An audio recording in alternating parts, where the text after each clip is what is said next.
A motivação é um processo psicofisiológico, ou seja, ela depende de variáveis neurológicas e cognitivas. A motivação garante que a Carol tenha a energia que precisa para cursar marketing na USP. Para isso, Carol vai precisar estabelecer uma direção, como, por exemplo, trabalhar em uma empresa de comunicação. Precisará também de força e de persistência, para que então ela não desista do curso. Os autores de Psicologia e Gestão resumem os pensamentos sobre motivação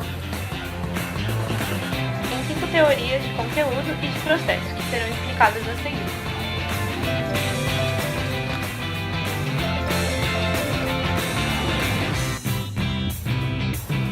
Agora apresentando a teoria de motivação humana de Maslow.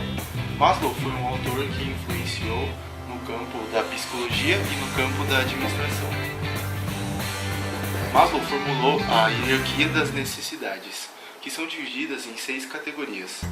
Primeiramente, as necessidades fisiológicas, necessidades de segurança e necessidades de amor.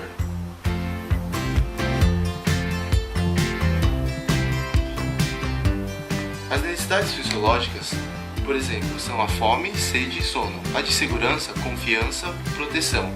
E a de amor, amizade, afiliação e pertencimento. Agora tem as necessidades superiores, que são estima e atualização. Por exemplo, no estima tem status, poder e realização. E na atualização temos aperfeiçoamento e realização pessoal. E por último, temos a mega necessidade, que é a transcendência. Por exemplo, o altruísmo, a superação de si e a estética. Maslow também disse ter no ser humano 2 tendências principais. A procura de segurança, ela reduz a tensão uma vez que há uma estagnação. E a procura de crescimento aumenta a tensão, uma vez que sempre há algo a cumprir.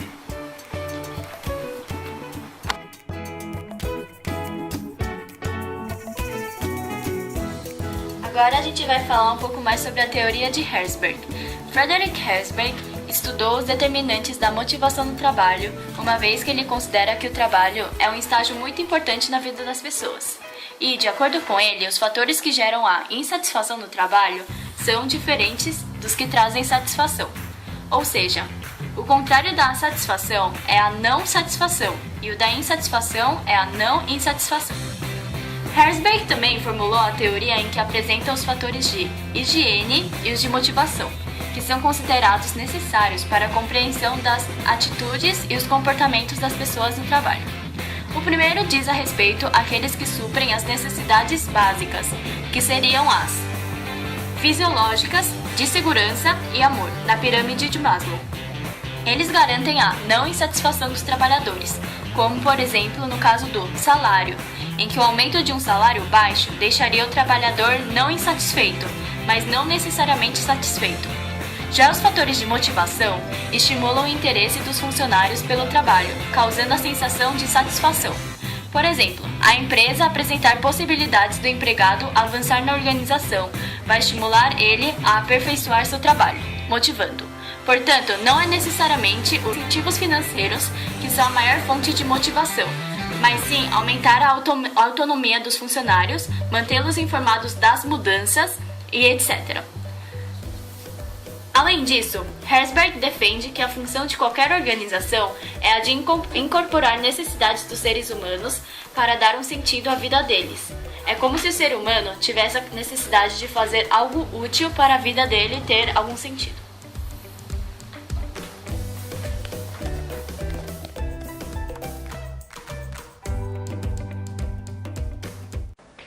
Agora iremos falar sobre a teoria de Vroom.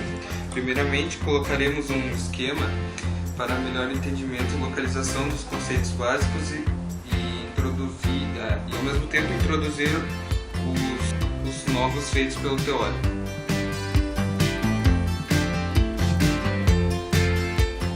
Os esforços alencados, eles levam à performance que que essa, por fim, leva aos resultados.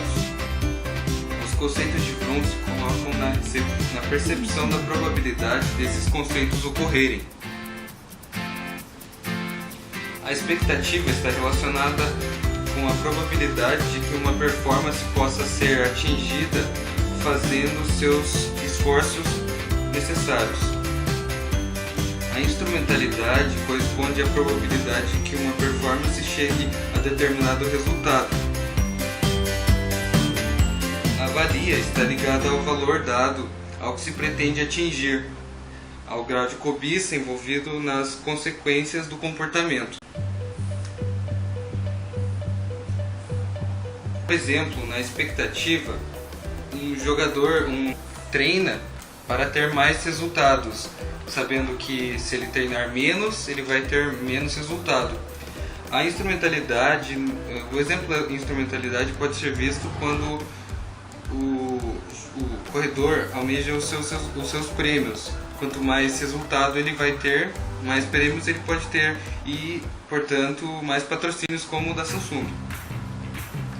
A valia, no caso da valia, qualquer decisão que você, no caso, se esforça, você coloca numa balança, numa espécie de balança mental, para ver se os seus esforços vão valer a pena pelo seu objetivo a ser alcançado.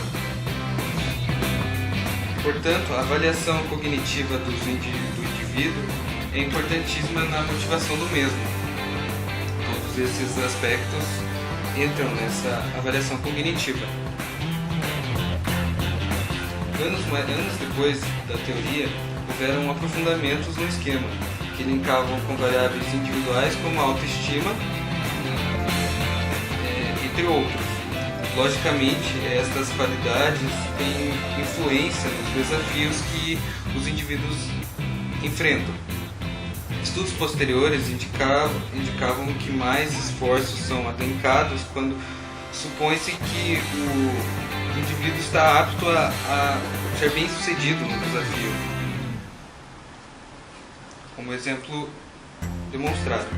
Por fim, o outro acréscimo destes teóricos é o dispositivo de retroação, cujo qual consiste em aprender com experiências passadas. Por exemplo, alguém que não é valorizado por seu trabalho tende a não querer mais trabalhar.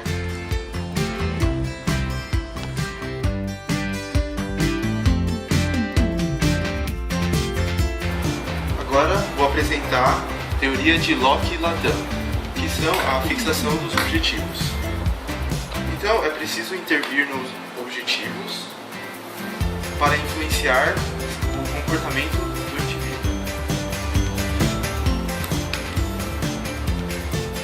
A fixação de objetivos mais claros, precisos e difíceis, mais os esforços, direção, perseverança e estratégias do indivíduo podem melhorar a performance do indivíduo. Objetivos muito fáceis será desinteressante para o indivíduo, e objetivos muito difíceis será desencorajador. Então, para aumentar o comprometimento, os administradores podem solicitar a participação dos funcionários para fixar objetivos e recompensar os esforços.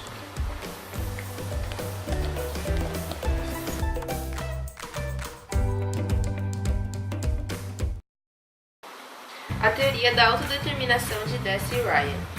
Os autores dividem a motivação em 3 grandes famílias: a desmotivação, a motivação intrínseca e a motivação extrínseca. A desmotivação corresponde aos comportamentos adotados de maneira automática, sem que se tenha necessidade de se refletir sobre eles. Um exemplo é quando o trabalhador não percebe a ligação entre seus comportamentos e a consequência deles, mas ainda assim não deixa de realizar tais comportamentos. A motivação intrínseca corresponde ao grau em que um trabalhador decide voluntariamente realizar uma atividade pela simples satisfação que essa lhe proporciona. A motivação extrínseca é o que nos leva a realizar as atividades e assumir responsabilidades que não nos trazem satisfação. Segundo os autores, haveria diversas formas de motivação extrínseca. A de regulação externa, quando os comportamentos adotados têm como objetivo corresponder a uma demanda que vem do ambiente externo ou para obter uma recompensa como elogio ou uma bonificação.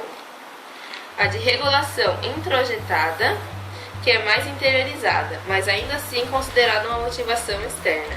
Nela, o indivíduo se envolve em uma atividade para não se sentir culpado ou para provar aos outros o seu valor. Na motivação extrínseca de regulação identificada, há uma valorização consciente. O indivíduo tem ciência de que não é obrigado a adotar certo comportamento, mas é seu dever fazê-lo. Por último, a motivação de regulação integrada. O indivíduo se sente pessoalmente comprometido com seu trabalho, que ele considera coerente com seus valores e necessidades. A teoria da autodeterminação indica que os empregadores têm interesse em promover a motivação intrínseca ou a motivação extrínseca com regulação integrada. Para que a motivação seja mais interiorizada, o indivíduo deve se sentir aceito pelo grupo ao qual pertence e se sentir competente e autônomo.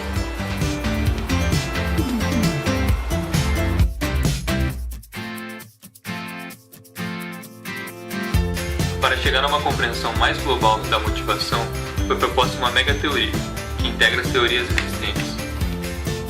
Para poder se envolver em uma atividade específica, o indivíduo deve ter resolvido os fatores higiênicos, de motivação de Herzberg, as necessidades do indivíduo, sua personalidade e suas cognições. Ao focar seus esforços em uma atividade, esse indivíduo precisa traçar objetivos. De acordo com esses objetivos, o indivíduo adotará comportamentos que são influenciados por suas habilidades e competências. Passado todo esse processo, esse indivíduo tem uma performance que pode gerar recompensas ou decepções. Decepções essas que moldarão o indivíduo nas suas próximas ações.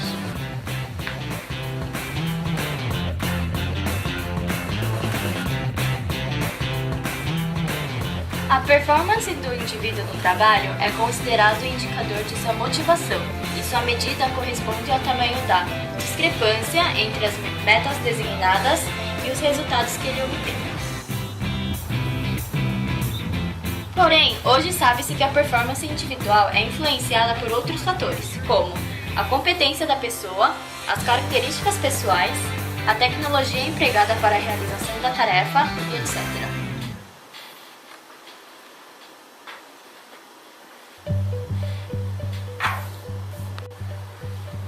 O cenário atual do trabalho é marcado por mudanças frequentes, em que se tornou crucial contar com a flexibilidade e o comprometimento do pessoal. Segundo Tremblay e Wills, mobilização é uma massa crítica de funcionários que levam a cabo ações benéficas para o bem-estar dos outros, da organização e para o resultado final de uma obra coletiva. Assim, os comportamentos de mobilização se agrupam em 3 categorias. Primeiro, o respeito ao contrato de trabalho, que está relacionado ao respeito dos trabalhadores às regras explícitas, em que ele deve seguir os horários de início e término, entre outros fatores. Segundo, os comportamentos de motivação individual, que está relacionado ao devotamento ao trabalho, em que o trabalhador se esforça mais do que o exigido para cumprir sua função, e o desenvolvimento profissional, que está relacionado à vontade individual de aperfeiçoar suas competências, em que o funcionário busca ocasiões de aprendizagem, o que incentiva a mobilização. A terceira categoria, os comportamentos de motivação coletiva, é composta por 8 tipos de comportamentos distintos e diferencia a motivação individual da mobilização. Por exemplo, uma pessoa pode tomar decisões que beneficiam seus objetivos próprios, mas que prejudicam a equipe. Dessa forma, ele estará motivado, mas não estará mobilizado, uma vez que seu comportamento não contribui para um projeto coletivo. Para que o indivíduo esteja mobilizado, é importante que ele esteja motivado individualmente, mas também coletivamente. Comprometimento é uma força que leva um indivíduo a ações pertinentes para a consecução de um ou vários alvos que podem ser organizações, a profissão, a equipe, etc. Ele é um conceito tridimensional, em que essas três formas restringiriam a intenção dos trabalhadores de deixar a organização. Primeiro, vamos falar do comprometimento afetivo, que é quando o indivíduo se identifica com o alvo e está disposto a manter esse vínculo com o alvo. Isso muitas vezes pode melhorar a performance dele. O segundo é o comprometimento com permanência, que leva a pessoa a considerar os custos envolvidos com o rompimento com esse alvo. Isso pode trazer prejuízo à performance do trabalhador. Um exemplo é o medo da pessoa se demitir mesmo insatisfeito com o trabalho, uma vez que ele já investiu muito tempo nisso. Por fim, o último é o comprometimento normativo, em que a pessoa se sente moralmente obrigada a manter o vínculo com o alvo.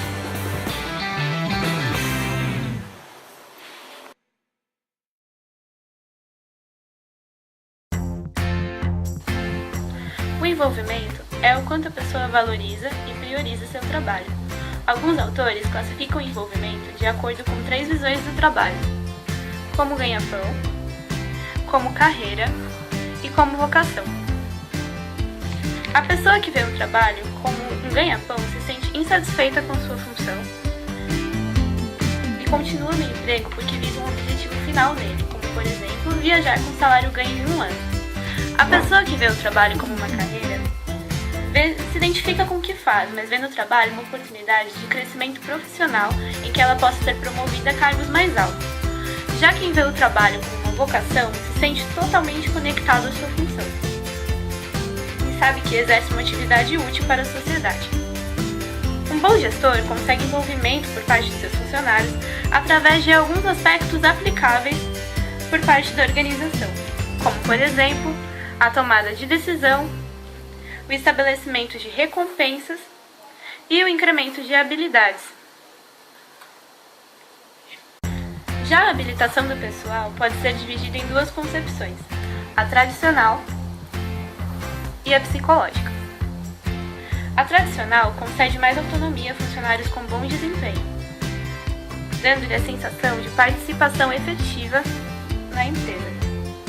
Por exemplo, suponham que João trabalha em uma empresa de telemarketing como um ativo, junto com outro pessoal.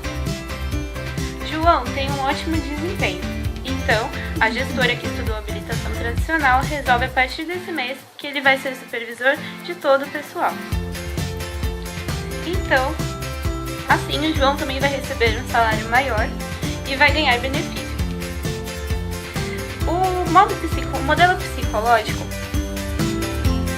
ele já leva em consideração 4 componentes cognitivos: o sentido do trabalho, a competência e a autodeterminação. E as responsabilidades do João devem ser coerentes com a sua capacidade. A experiência maximal já foi vivenciada por muitos de nós. Ela acontece quando estamos tão concentrados em uma tarefa que perdemos a noção do tempo e nos dedicamos totalmente àquilo. Esse estado psíquico é chamado de flow. Esse estado exige alto esforço mental e nas empresas deve-se ter cuidado para não colocar os funcionários em situações de estresse. Para controlar isso, sugere-se a divisão de metas finais em metas parciais na empresa, para que pareçam interessantes para os funcionários e eles fiquem motivados.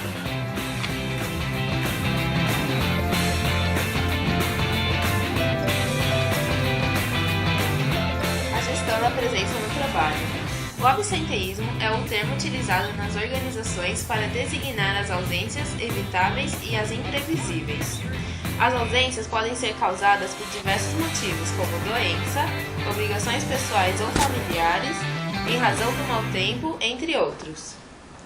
Entretanto, os administradores têm frequentemente dificuldade para separar a mentira da verdade. Um funcionário pode declarar a seu patrão que não está em condições de trabalhar em razão de alguma doença, quando na verdade havia planejado uma viagem. O indivíduo pode aproveitar sua ausência no trabalho para descansar e, em seguida, ele volta ao trabalho mais bem-humorado e produtivo. Dessa forma, quando não há exagero, o absenteísmo não é necessariamente um problema para a organização. Entretanto, alguns indivíduos usam seus dias de descanso para manter seus pensamentos no trabalho. Dependendo da atitude que o indivíduo adota em sua ausência do trabalho, essa estratégia pode se revelar mais ou menos eficaz para enfrentar o estresse. O ideal é não reduzir a zero a taxa de absenteísmo nas empresas. A perseguição desse objetivo pode gerar outros problemas, como quando o indivíduo se apresenta no trabalho apenas para marcar presença, mesmo estando doente ou incapaz de realizar suas tarefas com qualidade. Isso traz vários efeitos negativos para a pessoa e para a empresa.